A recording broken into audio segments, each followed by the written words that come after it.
I am Olivia Burke, a 32-year-old woman living in Charlotte. I never thought a simple phone call could shatter my entire life, but that is exactly what happened on a Tuesday afternoon. I was driving up the mountain to check on my grandparents' old house in Asheville. They had both passed away a year ago, and I was handling the renovations. Then my phone rang. It was Tom, my contractor. I expected him to ask about paint colors or floorboards. Instead, his voice was shaking. He sounded terrified. "Miss Burke," he said, "you need to get up here, and you need to bring your family. We found something behind a false wall in the loft." My heart stopped. Grandma had always kept that loft locked tight. She told us never to go up there. Tom told me they found a hidden digital safe. And the most chilling part, it didn't have a brand name on it. It had my sister Amara's name engraved right on the metal top. I stared at the road, unable to breathe. I knew right then that this wasn't a treasure. It was a bomb. And it was about to blow my family apart. But before I tell you how everything flipped, like and subscribe, drop a comment. Where are you watching from? I am Olivia Burke, a 32-year-old. I stood on the porch of the old A-frame house, my heart hammering against my ribs like a trapped bird. The mountain air in Asheville is usually crisp and clean, the kind of air that makes you want to fill your lungs and relax. But today, it felt thin. It felt suffocating. I gripped the wooden railing, feeling the rough, peeling paint under my palm.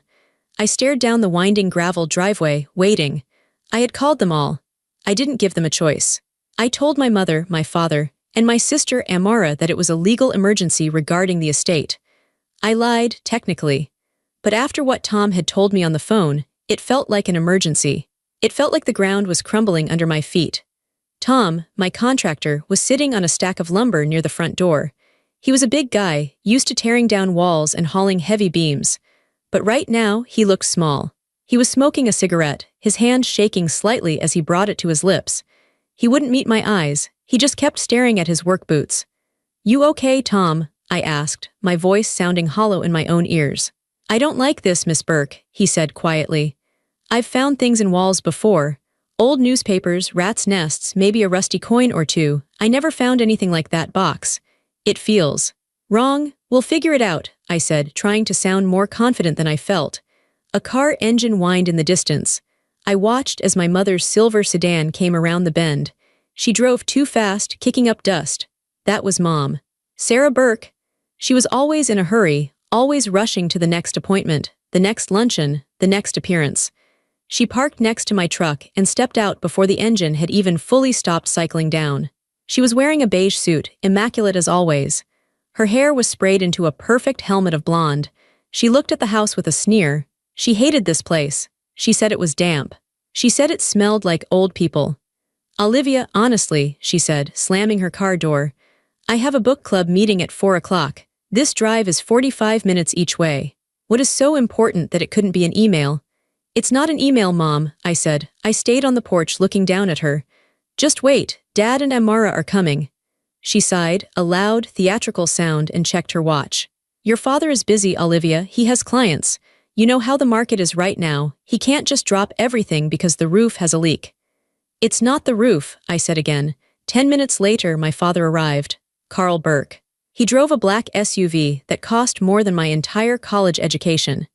It gleamed in the mountain sun, looking out of place against the rustic backdrop of the woods.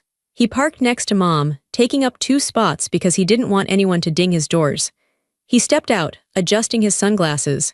He was wearing his weekend casual look, a polo shirt tucked into expensive khakis, a leather belt that matched his loafers. He looked like the picture of success. He looked like the man everyone trusted with their retirement funds. "Livy," he called out, using the childhood nickname I had asked him to stop using 10 years ago. "This better be good. I moved a meeting with the Davidsons for this. They have a portfolio worth $3 million, so this conversation is costing me money every minute I'm standing here." "Hello, Dad," I said. I didn't smile, I couldn't. Finally, Amara arrived. My little sister. Her car was a 10-year-old Honda with a dent in the rear bumper and a muffler that rattled like a comb filled with rocks. She parked tentatively at the edge of the driveway, as if she was afraid to take up space. When she got out, my heart broke a little. She looked exhausted. She was only 30, but she had deep lines around her mouth and dark circles under her eyes. She was wearing an oversized gray sweater that had seen better days and jeans that were fraying at the hem. She looked small, defeated. Life had been brutal to Amara. While I had a steady job, a condo, and a savings account, Amara seemed to be cursed. She worked 2 jobs, waitressing and data entry, but she was always broke. She had bad credit. She had debt collectors calling her. She had an ex-husband who had dragged her through the mud. "Hey," she said softly, hugging herself against the mountain chill. "Is everything okay? You sounded scary on the phone." "Come inside," I said. "All of you." We walked into the house. The main floor was empty, stripped down for the renovation. The air smelled of sawdust, varnish, and the musty, sweet scent of the old pine logs. It was a smell that usually brought back happy memories of summer vacations. Today, it just smelled like secrets. "Tom," I called out. "Up here," Tom's voice drifted down from the loft. My mother stopped at the foot of the stairs. She looked up, her nose wrinkling. "The loft?" she asked. "Olivia, nobody goes in the loft. Grandma kept it locked for 20 years, it's just full of insulation and spiders." I remembered that. Growing up, the loft was the forbidden zone. Grandma Gertrude was the sweetest woman alive. She baked us apple pies. She knit us scarves. She let us stay up late watching movies. But if we ever touched the handle of the loft door, she transformed. Her eyes would go hard. Her voice would get sharp. "Storage," she would snap. "Dangerous, heavy boxes. Floorboards are weak, do not go up there." We listened. We were good kids. We never questioned why a grandmother who doted on us would have a room she guarded like a fortress. "We're going up," I said. "Tom found something behind the wall." "Behind the wall?" Dad asked. He chuckled, a dismissive sound. "What, like a time capsule? Did she hide some old war bonds?" "Just come," I said. I led the way. The stairs creaked under our weight. Step by step, we ascended into the space that had been hidden from us for decades. The loft was a large, triangular room. The ceiling peaked high above us. There was a single round window at the far end, letting in a beam of dusty light. Tom was standing near the back wall. He had ripped away the old wood paneling to check for termite damage. Behind the paneling, the studs were exposed. And nestled between 2 studs, set into a custom-built frame, was a false wall. Tom had pried the false front open. Inside the cavity sat a box. It wasn't a cardboard box. It wasn't an old cookie tin. It was a matte black, heavy-duty digital safe. It looked modern. It looked expensive. It looked like something you would find in a bank, not in the attic of an elderly woman who collected ceramic cats. "What is that?" Mom asked. Her voice dropped to a whisper. The atmosphere in the room changed instantly. The casual annoyance was gone, replaced by a thick, heavy tension. "Tom found it an hour ago," I said. "Look closer." Dad stepped forward. He squinted at the box. He reached out a hand to touch it, but stopped inches away, as if he sensed the heat coming off it. "It's a biometric safe," he muttered. "Keypad entry, high security. Why on earth would Mother have this?" "Look at the top, Dad," I said. "Read the engraving." The light from the window hit the top of the metal box. The engraving was professional. It was etched deep into the steel, filled with silver paint so it would stand out against the black. "Amara," my sister let out a sharp gasp. She put her hand over her mouth. Her eyes went wide, darting from the box to me, then to Dad. "Me," she whispered. "Why? Why is my name on a safe in Grandma's attic?" "There's a date," I said, pointing. Under her name there were 2 dates. 2014, 2024, 2014, Amara said, her voice shaking. That's 10 years ago. That's the year I dropped out of grad school. That's the year everything started going wrong." "This is ridiculous," Dad said suddenly. His voice was too loud in the small space. He straightened up, adjusting his cuffs. "It's probably just sentimental. Maybe she started a savings bond for you, Amara, and wanted to surprise you. You know how she got at the end." Her mind was wandering. "She probably hid it and forgot the code." "She didn't forget," I said. I looked at my father. I looked at his perfect clothes and his confident jawline. "She built a false wall, Dad. She hid this behind paneling. You don't build a false wall for a savings bond. You build a false wall to hide something you never want found." "Well, let's just open it," Mom said nervously. She was twisting her wedding ring on her finger. "We can pry it open with a crowbar. Tom has tools, right?" "It's reinforced steel, Mrs. Burke," Tom said from the corner. "And it's bolted to the frame from the inside. If you try to pry it, you'll damage whatever is inside. And these digital ones, some of them have a failsafe. If you force them, they lock down permanently." The room fell silent. We stood there in a semicircle. Mom, Dad, Amara, and me. I looked at the box. It felt like it was humming. It felt like it was alive. Grandma didn't want this found while she was alive, I said slowly. But she wanted us to find it now. That's why she hired Tom. She put it in her will that the renovations had to start this year. She knew the paneling would come down. This is morbid, Dad snapped. I'm not standing here playing detective games with a dead woman's junk. I have to get back to the office. He turned to leave. No, I said. My voice was sharp. You aren't going anywhere. Excuse me, Dad looked at me, his eyes narrowing. He wasn't used to being told what to do, especially not by his daughters. It has Amara's name on it, I said. This is about family. We are opening it. Now, I stepped up to the keypad. The numbers glowed with a faint, ghostly green light. I stood directly in front of the black box. The keypad had numbers 0 through 9. It was simple, but the possibilities were endless. Does anyone know the code? I asked. How would we know the code? Mom snapped. She was pacing back and forth in the small space, her heels clicking on the plywood subfloor. She never told us she had a safe. She never told us anything. Think, I said. Grandma was sentimental. She wouldn't use a random number. She would use something that meant something to her. Try my birthday, Amara whispered. She was standing close to me now, drawn to the box like a moth to a flame. She looked terrified, but she couldn't look away. Okay, I said. June 12th, I reached out. My finger felt heavy. I pressed the buttons. 0612 the lock beeped. A harsh electronic tone. A small red light flashed once. Wrong, I said. Try Grandma's birthday, Mom said. March 15th. I typed it in. 0315, beep, red light. One more try, Tom warned from the corner. A lot of these lock out after 3 tries for an hour or worse. My hands were sweating. I wiped them on my jeans. Let me do it, Dad said, pushing forward. He used his shoulder to nudge me aside. You're going to mess it up. I know how she thought. She probably used the address of the first house we lived in. 402 Maple Street. He reached for the keypad. Stop, I yelled. I grabbed his wrist. He spun around, his face flushing red. Don't you grab me, Olivia. Don't you touch that keypad, I shot back. You don't know her. You think you do, but you don't. You stopped visiting her 5 years ago, Dad. You only came up here when you needed her to sign paperwork for the trust. He glared at me, but he pulled his hand back. Fine. You want to lock it forever. Go ahead, be my guest. I closed my eyes. I tried to block out the sound of Mom's pacing and Dad's heavy breathing. I tried to picture Grandma. I saw her in her kitchen. I saw her kneading dough. I saw her looking at the photo album she kept on the coffee table. It was the album of her wedding. She always said her life didn't really begin until she met Grandpa. She said he saved her.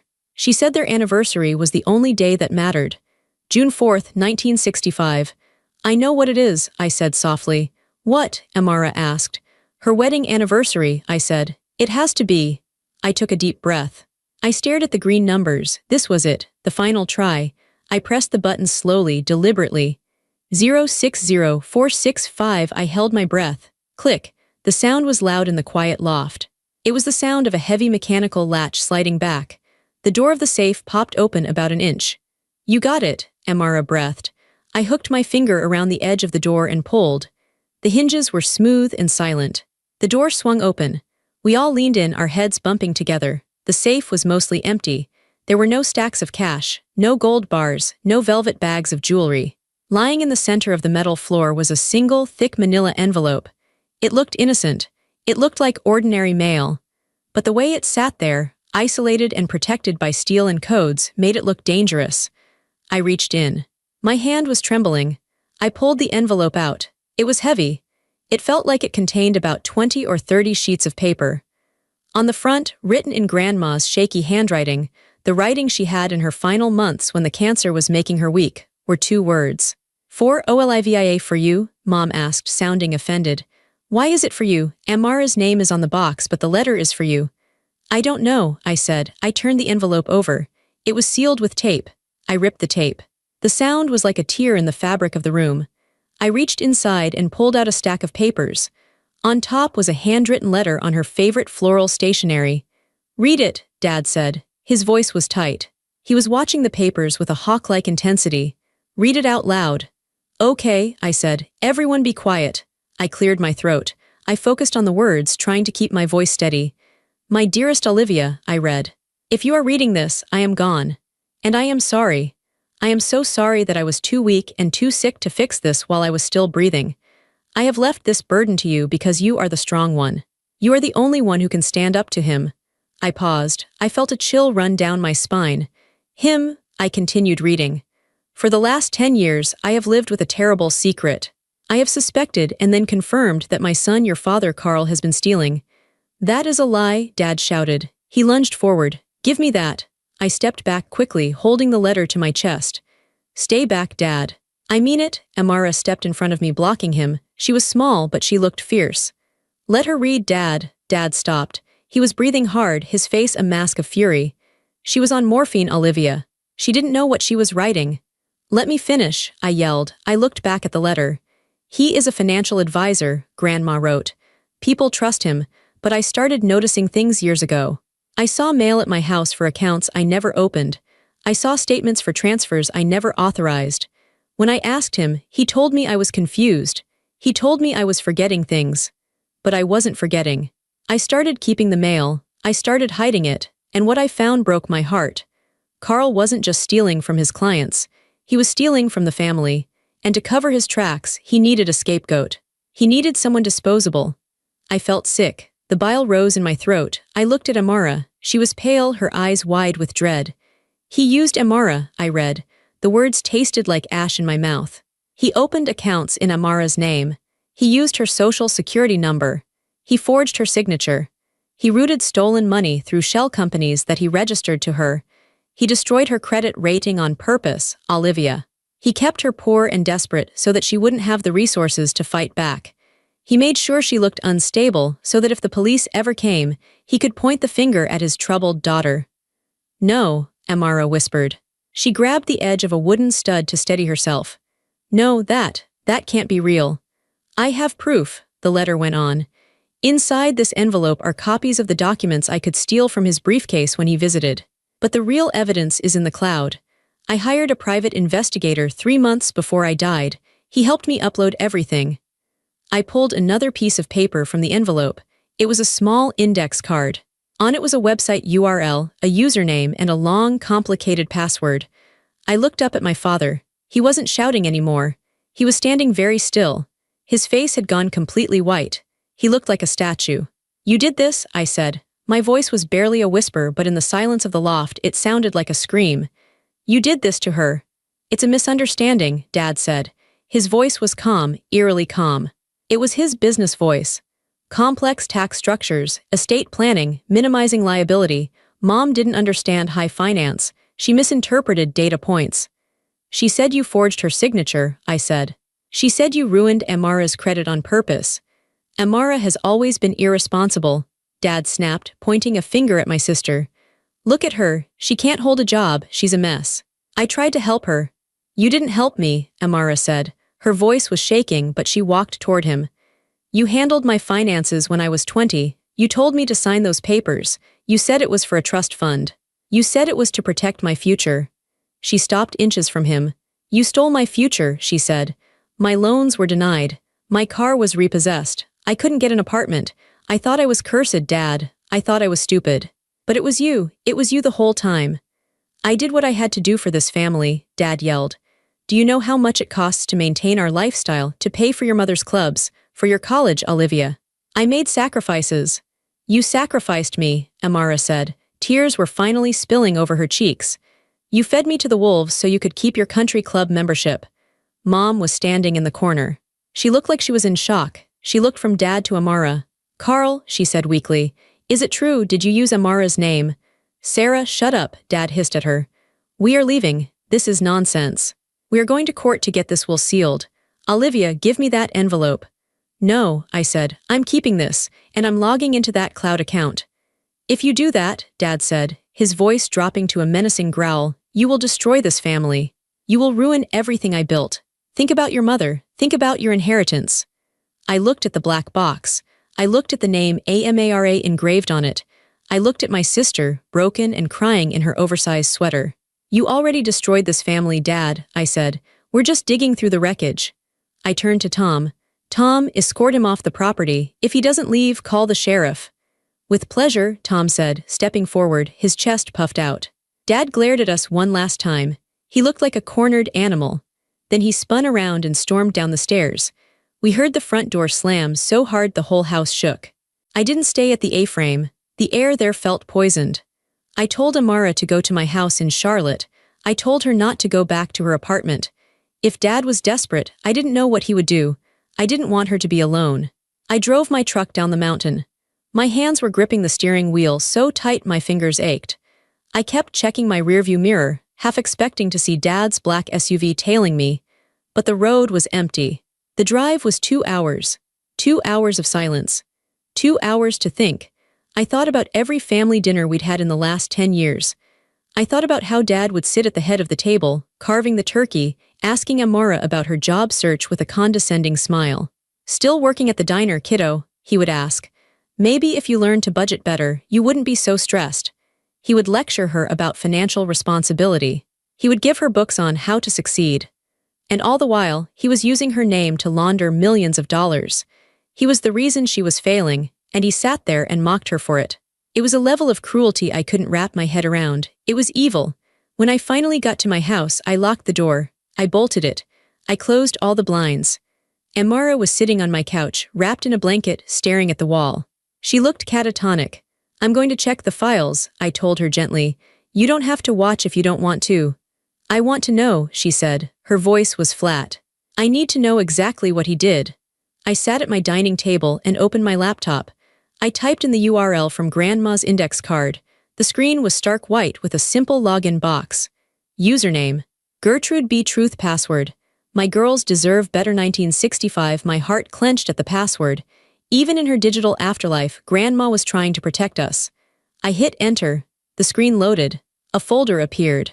It was titled simply, The Evidence. I clicked it. The list of files was endless. There were hundreds of documents. PDFs, audio files, image scans. It was organized by year. 2014, 2015, 2016, all the way to 2024. I opened the folder marked 2018. I chose a file at random. It was a bank transfer authorization. It showed a transfer of $75,000 from the account of a Mrs. Lois Cole to a company called Blue Ridge Consultations. I scrolled down to the signature line. There, in black ink, was a signature. Amara Burke, CEO. "Amara," I said, "look at this." She leaned over my shoulder. She gasped. That looks like my signature, but it's not. Look at the B. I loop my B at the bottom. This one is looped at the top. "He practiced," I said. "He got it close enough to pass a casual inspection by a bank teller who didn't care." I opened another file. This one was a tax return for Blue Ridge Consultations. It listed the company's address as a P.O. box in a town 3 hours away. It listed the sole officer as Amara Burke. And it listed the company's income as $450,000. He made almost $500,000 that year through this shell company, I said. "Amara, where were you working in 2018? "I was working at the bookstore," she said. "I was making $11 an hour. I couldn't afford to fix the heater in my car. I drove all winter with no heat." I felt a hot tear slide down my cheek. He was raking in $500,000 using her name, and he let her freeze in her car. "There's audio," I said. I saw a folder marked recordings. I clicked on a file labeled Dad Kitchen Argument NOV 2023. I turned up the volume. Grandma's voice filled the room. She sounded breathless, likely from the cancer, but her tone was sharp. "Carl, I found the statement. You can't lie to me. Who is Mrs. Whitaker? Why is her money in an account with Amara's social security number?" Then, Dad's voice. He sounded annoyed, like he was dealing with a petulant child. "Mom, drop it. You don't understand how these things work. It's temporary. I'm moving assets to protect them from tax liability." "You're stealing," Grandma's voice rose. "And you're framing your daughter. Does Amara know? Does she know she's the owner of this account?" There was a pause. A silence that lasted for 10 seconds. Then Dad spoke. His voice was cold, deadly. "If you tell her, Mom, if you breathe a word of this to anyone, I will stop paying for your treatments. I will pull the plug on your home care. You'll die in a state-run hospice facility with strangers changing your diapers." I slammed the laptop shut. I couldn't listen to any more. I felt like I was going to vomit. He threatened her. He threatened his own dying mother with a painful, lonely death if she exposed him. I looked at Amara. She wasn't crying anymore. She was sitting very still. Her face was hard, her eyes were dry. "He's a monster," she said. It wasn't a question, it was a statement of fact. "We have everything," I said. "We have the documents, we have the recordings, we have the motive." "It's not enough," Amara said. "What do you mean?" "It's a mountain of evidence." "It's evidence against Amara Burke," she said. "The signatures are mine, the accounts are mine, the audio. A good lawyer could say Grandma was coerced or confused. Dad could say he was just managing my accounts for me because I'm incompetent. He's been painting me as incompetent for 10 years, Olivia. He set the stage perfectly." She stood up. She walked to the window and looked out at the street. "If we go to the police now, there's a 50/50 chance I get arrested too. Accessory to fraud, money laundering, I could go to prison." "I won't let that happen," I said fiercely. "You can't stop it," she said. "Unless," she turned back to me, her eyes were dark. "Unless we get him to confess," she said, "to us, on tape today." "How? We trap him," she said. "We use his greed against him." The next morning, the sun came up, but the world felt darker than before. We had barely slept. We spent the night going through every file, building a timeline of the theft. It was over $5 million. $5 million stolen from retirees, widows, and vulnerable people. All funneled through Amara's name. We needed a plan. "We need to meet someone first," I said. "Mrs. Whittaker, she was mentioned in the files the most. She lives here in Charlotte, I looked her up." "Why?" Amara asked. She was drinking black coffee, her hands steady now.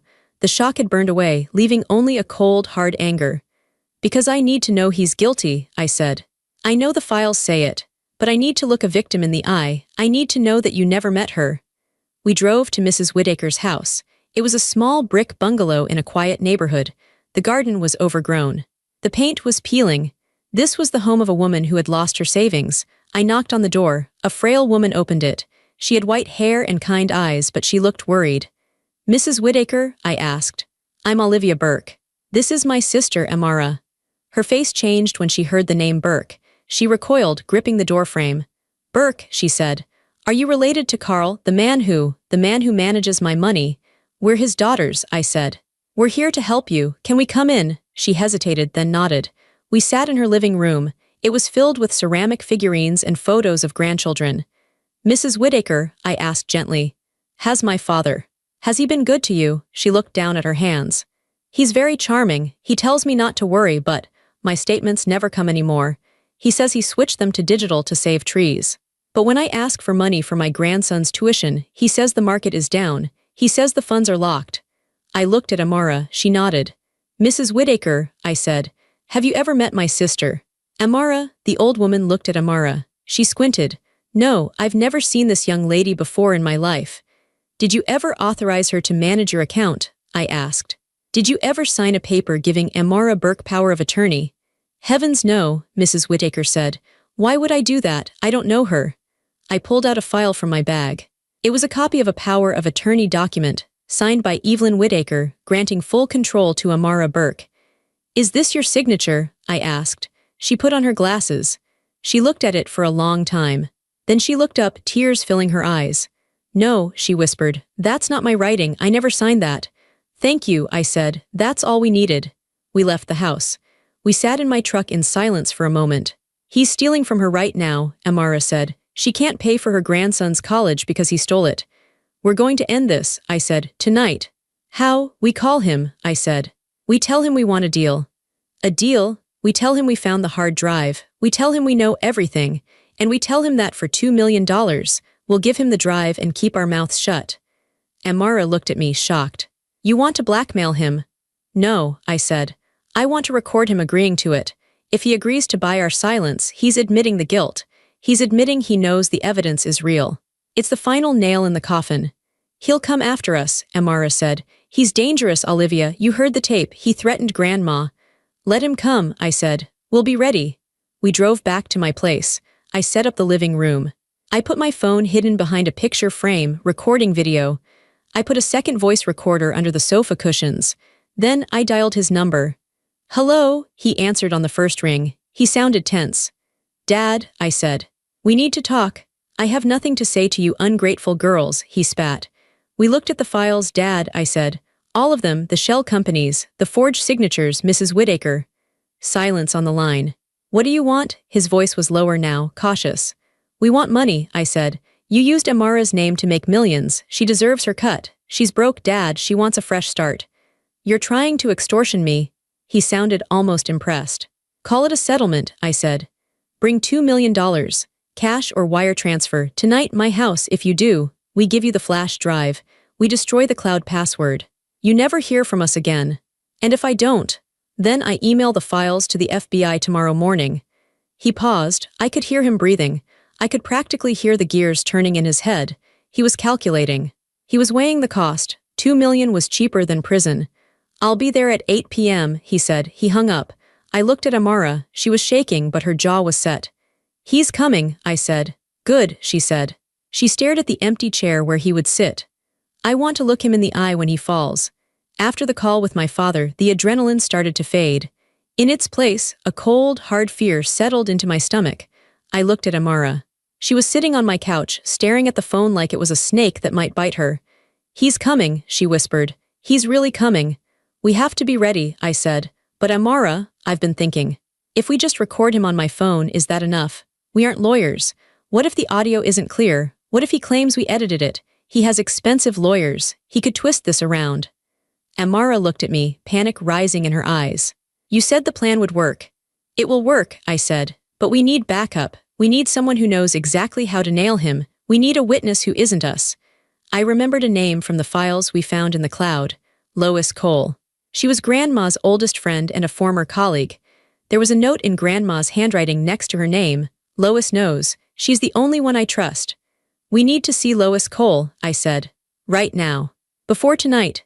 We drove to Lois's house. It was a small, neat cottage on the other side of town. Lois was 75, a sharp woman with steel gray hair and eyes that didn't miss a thing. When she opened the door and saw us, she didn't look surprised. She looked relieved. Come in, girls, she said. I've been wondering when you would find the box. We sat in her living room. It smelled of lavender and old paper. I told her everything. I told her about the safe, the letter, the forged documents, and the trap we had just set for our father. Lois listened, nodding slowly. When I finished, she let out a long sigh. Your grandmother was a brave woman, Lois said. But she was terrified. She came to me 2 years ago. She showed me the papers. She saw the transfers. Why didn't she go to the police then? Amara asked. Why did she let him keep doing it? Lois leaned forward and took Amara's hand. Because of you, honey. She sat right there in that chair and cried. She said, Lois, if I turn him in, he has the paperwork set up to frame Amara. He will destroy her to save himself. She spent her last years trying to gather enough proof to exonerate you before she pulled the trigger.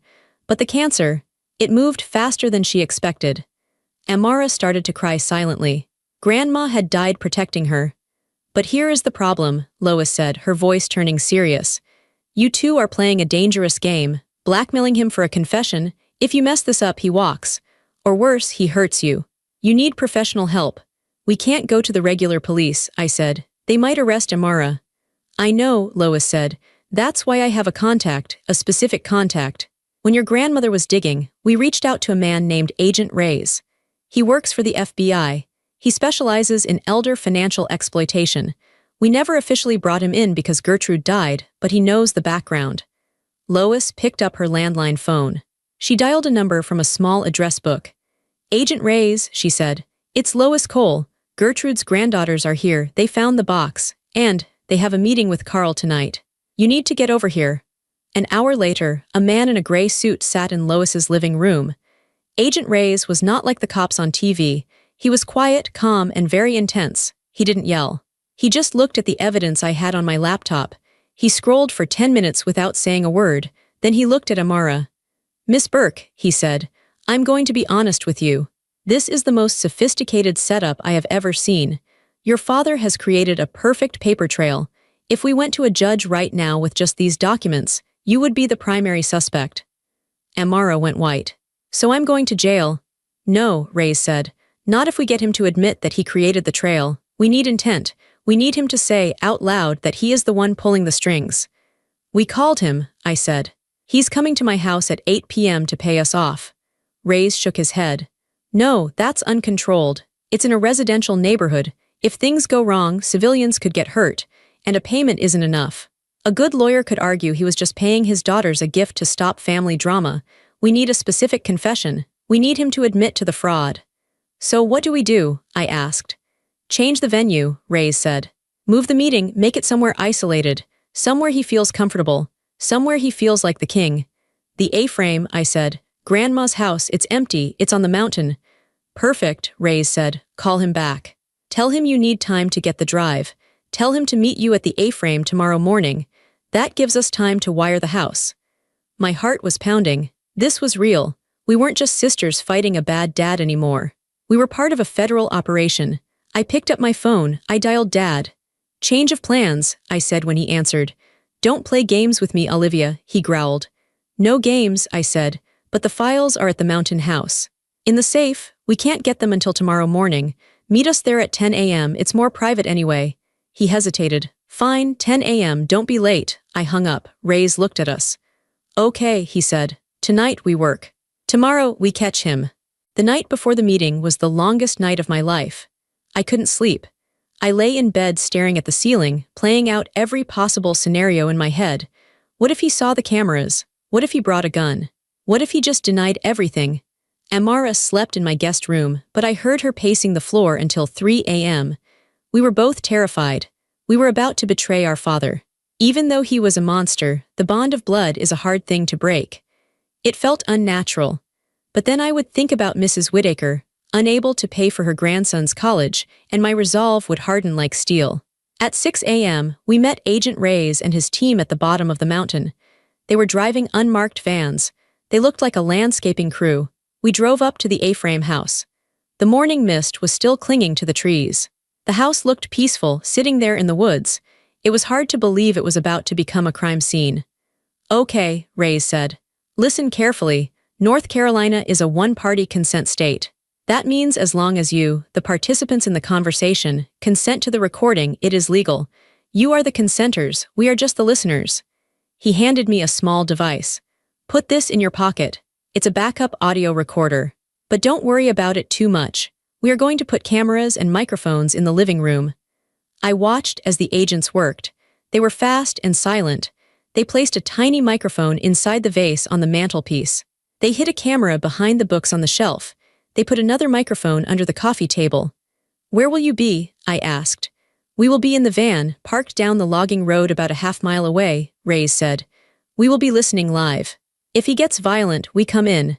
If he confesses, we come in. If he tries to leave with the evidence, we come in.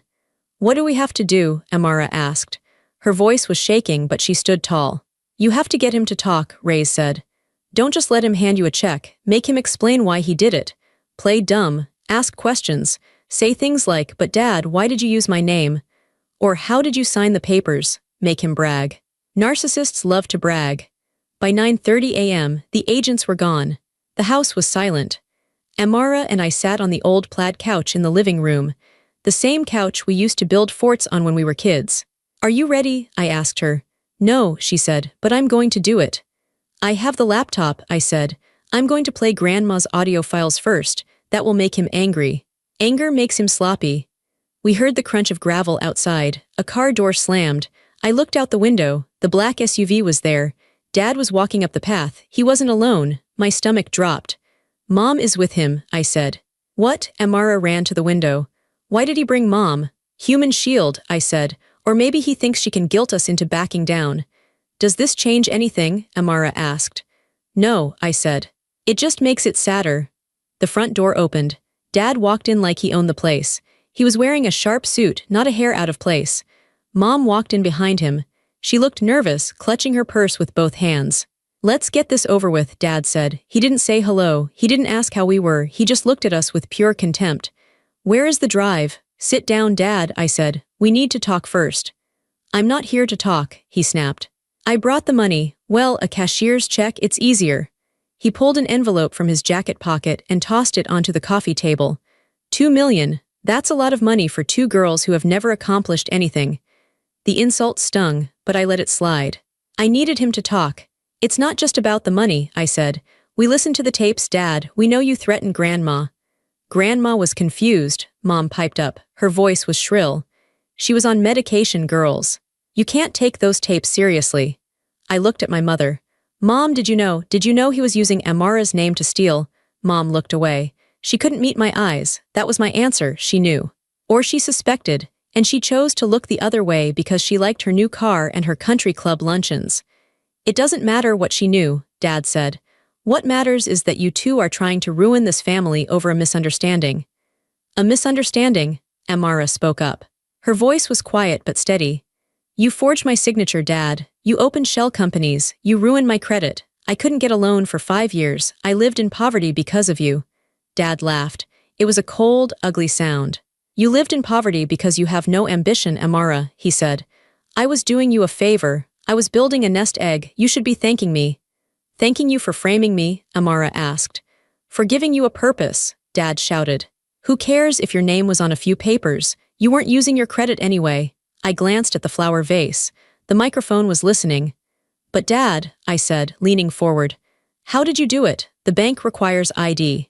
How did you open accounts in her name without her being there? Dad smirked. He couldn't resist showing off. It's easy when you know the bankers, he said. And it's easy when you have your daughter's birth certificate and social security card in your safe. I told them Amara was sick. I told them she was homebound. I signed for her. I verified for her. I built a whole persona. And the victims? I asked. Mrs. Whittaker, Lois Cole. They trusted you.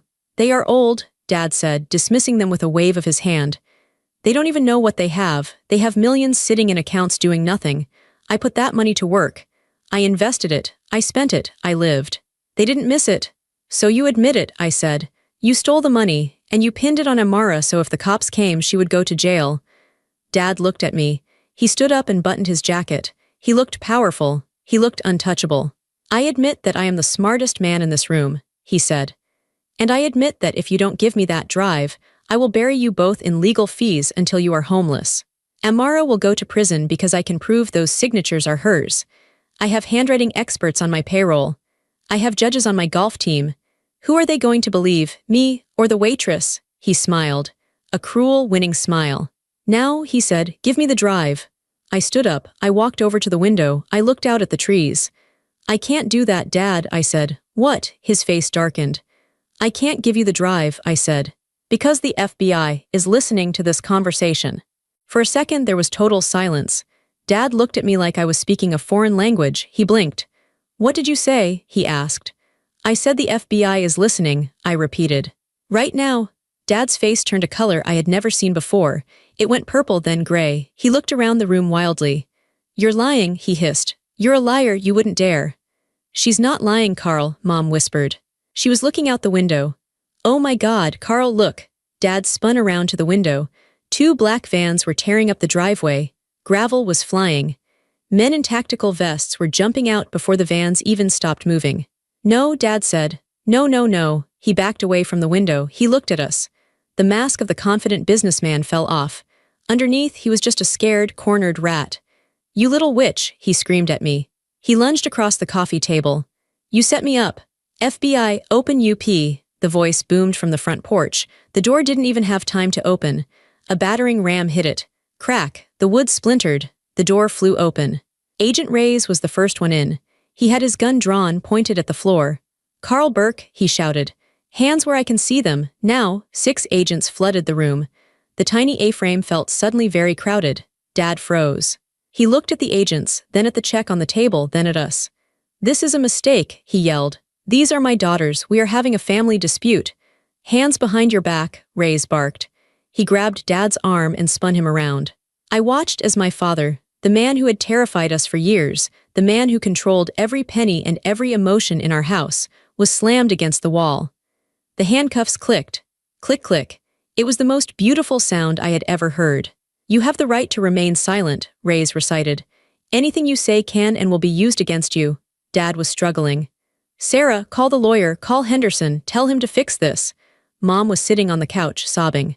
She didn't move, she didn't reach for her phone, she just cried. Sarah, Dad screamed. Agent Reyes hauled him toward the door. As he passed Amara, Dad stopped struggling for a second. He looked at her. His eyes were full of hate. You're nothing, he spat at her. You're ungrateful trash. Amara stood up. She looked him right in the eye. She didn't flinch. I'm the witness, she said calmly. And I'm the victim. And I'm the one who just took you down. Dad was dragged out the door. We heard him shouting all the way to the van. Then, the heavy door of the van slammed shut, cutting off his voice. The silence that followed was heavy. Agent Reyes walked back in. He holstered his gun. He looked at the cashier's check on the table.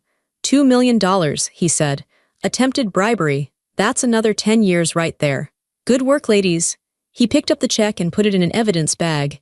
Is it over? Amara asked. Her legs gave out and she sat down hard on the couch. The hard part is over, Reyes said. Now comes the paperwork. But we have him, we have the confession on tape, we have the files, we have the bribery check, he's not wriggling out of this. I looked at Mom. She was still crying, her face buried in her hands. Mom, I said. She looked up. Her mascara was running down her face. She looked old. How could you? She sobbed. He's your father, you destroyed our lives. I felt a flash of anger, but then just pity. He destroyed our lives, Mom, I said. He stole from old people, he stole from his own mother, he framed your daughter and you let him. I didn't know it was that bad, she stammered. I thought he was just borrowing. You knew, Amara said softly. You just didn't want to lose the house. Mom didn't answer. She just wept. I walked over to Amara and put my arm around her. We stood in the center of the room, surrounded by FBI agents and recording equipment. The house that Grandma had loved, the house where we had spent our summers, was finally clean. The secrets were out of the walls. Let's go, I said to Amara. Let's get out of here. The next few months were a blur of lawyers, courtrooms, and depositions. It was exhausting, but it was also liberating. For the first time, we weren't hiding anything. We were telling the truth and people were believing us. Dad tried to fight it at first. He hired expensive lawyers. He tried to get the recording thrown out. He tried to claim entrapment. But the evidence was overwhelming. The cloud files Grandma saved were meticulous. The testimony from Mrs. Whittaker and Lois Cole was heartbreaking. And the video of him in the A-frame, bragging about how he tricked the banks and calling his victims old and useless, played on the news every night. The public hated him. He became the face of greed. Eventually, his lawyers told him to take a plea deal. If he went to trial, he was looking at 40 years.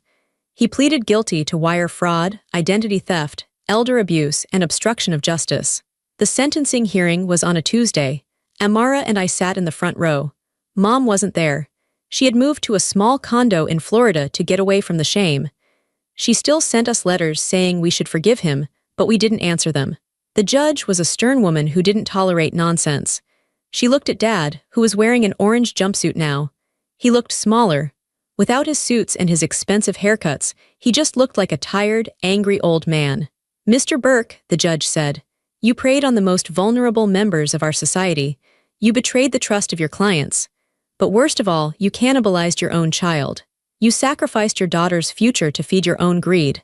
That is a level of moral bankruptcy that I rarely see. She shuffled her papers. I sentence you to 22 years in federal prison. No possibility of parole for at least 18 years.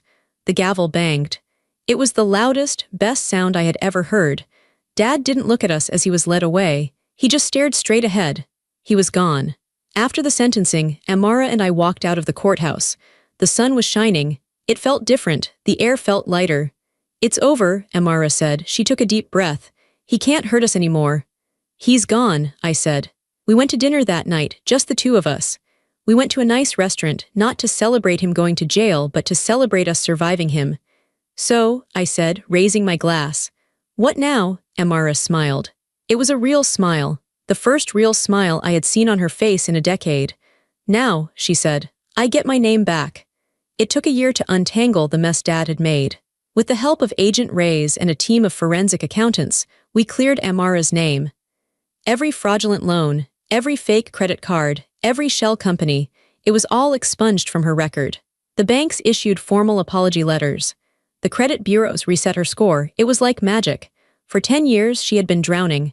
Now she could breathe. The government seized Dad's assets. They sold his house, his cars, his investments. The money went into a restitution fund for the victims.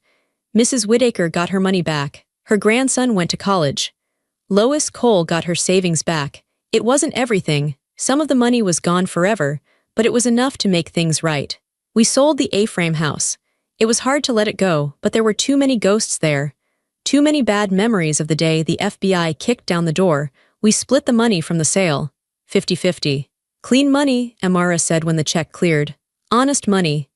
Amara used her share to go back to school. She finished her degree. She got a job at a nonprofit that helps elderly victims of fraud. She was good at it. She was passionate. She knew exactly what to look for. I stayed in Charlotte, but I visited her often. One afternoon, about 2 years after the arrest, we were sitting on the porch of Amara's new house. It was a small place, but it was hers. She had bought it with her own credit, her own name, and her own money. She was reading a book. I was drinking iced tea. "You know," she said, looking up, "I used to hate my name. Every time I saw it on an envelope, I got scared. I thought it meant bad news.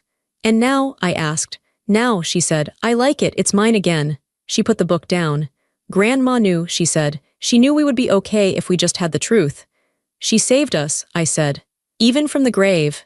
We never visited Dad in prison. We never wrote to him. He was a chapter of our book that was finished. We tore the pages out and burned them. I looked at my sister. She looked healthy. Her eyes were bright. She was happy. We had lost our parents. Mom was distant, living in her denial in Florida. Dad was in a cell. We were orphans, in a way. But as I looked at Amara, I realized we weren't alone. We had each other.